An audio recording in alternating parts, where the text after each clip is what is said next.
This is my LG Gram 14. By default the machine came with 8 GB of RAM, and today I got a 16 GB module from Amazon.in.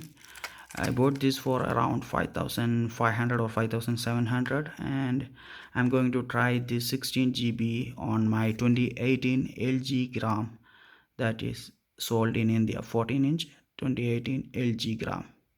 Let's see it will work or not. As you can see, it is 8 GB of RAM. As you can see, there is one RAM module left in LG Gram 2018 14-inch.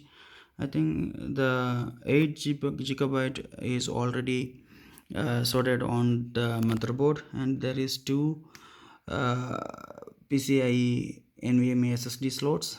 Also it will work with SATA SSDs. Also I bought a 1 TB NVMe SSD to test. I am not sure it will work or not, because this laptop came with a SATA port. Anyway, this is the RAM module assembled in Mexico. Anyway, let us try.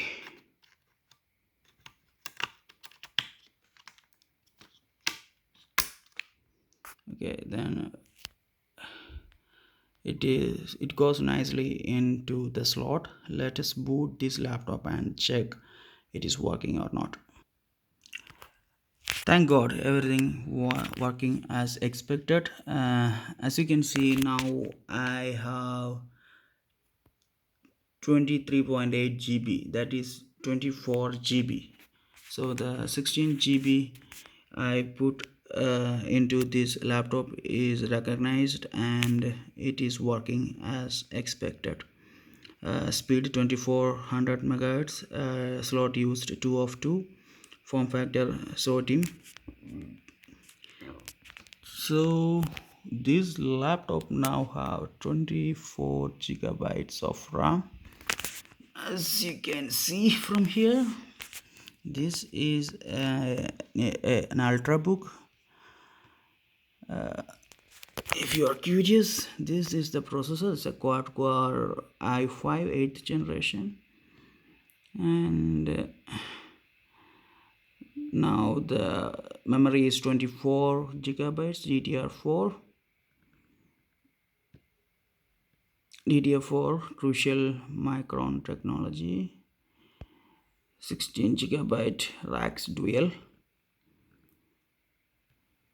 Intel HD 620 graphics. Anyway, that's it for now. The crucial 16 GB 2400 MHz RAM is pretty cheap, and it is working fine for 2018 14-inch LG Gram. I will put a link to the model of this laptop and a link to Amazon, the exact product I purchased last year, in the video description. Anyway, that's it for now. Thanks for watching. Have a good day. This is Vishnu. Bye.